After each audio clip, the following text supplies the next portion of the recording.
Hello everyone, सभी मित्रों को मेरा नमस्ते, सत श्री अकाल, आदाब और जय श्री राम। मित्रों, आज के इस वीडियो में हम हिंदी विषय की पाठ्य योजना किस प्रकार से बनाई जाती है उस विषय के ऊपर विस्तार पूर्वक चर्चा करेंगे। तो चलिए बिना किसी देरी के शुरू करते हैं आज के इस वीडियो को।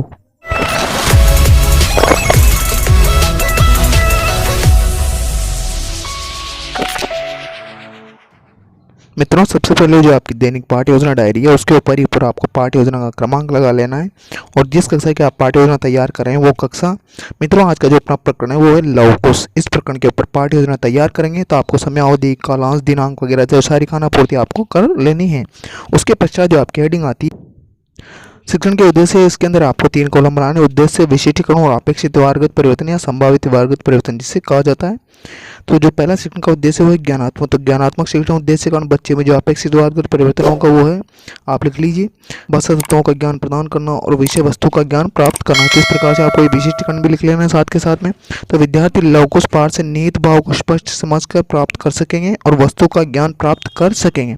इस प्रकार से आपको ये जो संभावित वारगत परिवर्तन लिख लेना। और द्वितीय जो शिक्षण का उद्देश्य आता है वो है अर्थग्रहण। तो अर्थग्रहण के आपको लिख लेना है, सुनकर अर्थग्रहण करना और पढ़कर अर्थग्रहण करना। इस प्रकार से आपको जो द्वितीय शिक्षण का उद्देश्य इससे संबंधित जो अपेक्षित वारगत परिवर्तन मैंने लिखा है उसको आप ध्यानपूर्वक लिख लीजिए। तो लिखने के पश्चात में जो तृतीय शिक्षण का उद्देश्य आता है वो है अभिव्यक्ति। तो अभिव्यक्ति से संबंधित मौखिक अभिव्यक्ति का विकास करना। तो विद्यार्थी पाठ में आए विचारों, स्पष्ट का उच्चारण, आरोह अवरोह आदि का प्रयोग करते हुए मौखिक अभिव्यक्ति कर सकेंगे। लिखित अभिव्यक्ति में लिखेंगे, विद्यार्थी पाठ में निहित भावों को किए गए स्पष्ट व क्रमबद्ध रूप से लिखित अभिव्यक्ति या लिखित रूप से उसके अंदर लिख सकेंगे। तो इस प्रकार से आपको सारी चीज़ें लिख लेनी। नेक्स्ट सेक्शन का उद्देश्य आता है अभिरुचि। तो अभिरुचि के अंदर आपको जो अपेक्षित वारगत परिवर्तन लिखा है इसके समक्ष मैंने, तो उसको आप ध्यानपूर्वक लिख लीजिए। और जो 5वें नंबर का आता है अभिवृत्ति और 6वें नंबर का आता है कौशल। इस प्रकार से आपको जो 6 के शिक्षण के उद्देश्य है इन 6 के शिक्षण के उद्देश्य को आप ध्यानपूर्वक लिख लीजिए। मित्रों, शिक्षण के उद्देश्य के बारे में आपको बता दो। शिक्षण के उद्देश्य तात्पर्य है कि छात्र, अध्यापक, शिक्षक द्वारा जब बच्चों को शिक्षण करवाया जाता है तो इस शिक्षण से बच्चों के अंदर क्या परिवर्तन होगा या बच्चों कोई में के अंदर वो ये शिक्षण करवा के या कोई विषय वस्तु पढ़ा के और उनके अंदर क्या परिवर्तन लाना चाह रहे हैं वो उनके शिक्षण के उद्देश्य हो जाएंगे। तो आपको इस प्रकार से शिक्षण के उद्देश्य लिखने हैं। नेक्स्ट हेडिंग जो आती है आपकी वो है आपकी शिक्षण सहायक सामग्री। तो हेडिंग लगा लीजिए शिक्षण सहायक सामग्री। शिक्षण सहायक सामग्री तात्पर्य है कि छात्र, अध्यापक तो शिक्षक द्वारा जब बच्चों को शिक्षण करवाया जा रहा है तो शिक्षण कराते समय जो सामग्री उनके शिक्षण में सहायता प्रदान करती है सारी शिक्षण सहायक सामग्री कहलाती है। जैसे चौक हो गया, डस्टर हो गया, श्याम पट हो गया, लपेट पल हो गया, वो सारी इसके अंतर्गत आ जाएगी। तो पूर्व ज्ञान में आप लिखेंगे विद्यार्थी लवकुश के बारे में सामान्य जानकारी पूर्व में रखते हैं। नेक्स्ट हेडिंग निकल के आएगी यहाँ से, वो है आपकी प्रस्तावना प्रश्न या जिसको उत्प्रेषणात्मक उपक्रम कहा जाता है।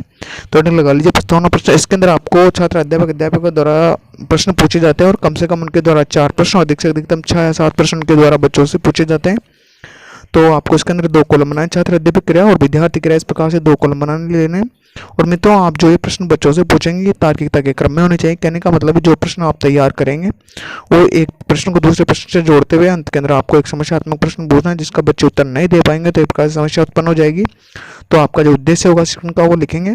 विद्यार्थियों, आज हम लवकुश के बारे में विस्तार पूर्वक अध्ययन करेंगे। नेक्स्ट हेडिंग है आपकी पाठ का विकास या प्रस्तुतिकरण जिसे कहा जाता है। तो इसके अंदर आपको 5 कॉलम बनाने। शिक्षण बिंदु, छात्र अध्यापक क्रिया, विद्यार्थी क्रिया, विधि व श्यामपट कार्य।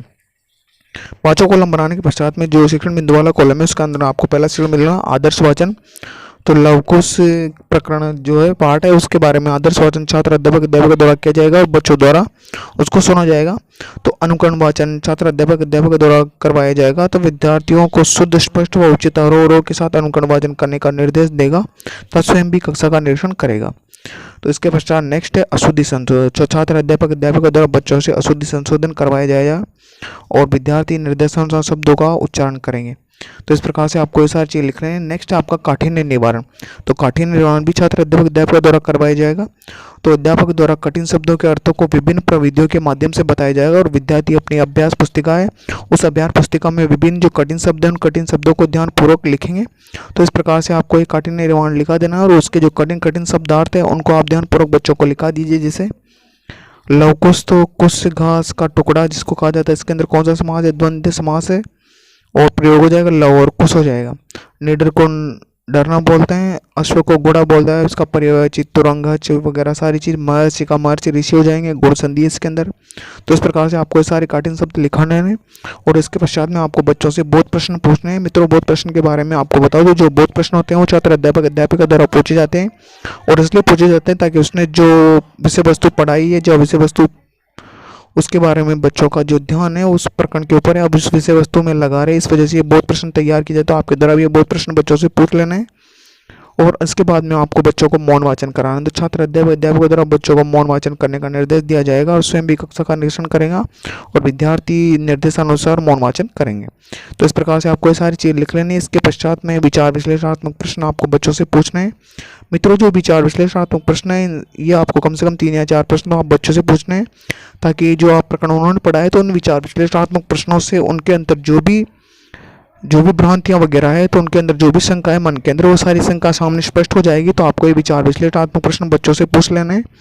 ये प्रश्न पूछने के पश्चात में मित्रों जो आपकी नेक्स्ट हेडिंग निकल के आती है उस नेक्स्ट हेडिंग के ऊपर चलते हैं अपन, लेकिन उससे पहले आपको ये सारे विचार विश्लेषणात्मक प्रश्न है, इन विचार विश्लेषणात्मक प्रश्नों को लिख लीजिए आप ध्यानपूर्वक।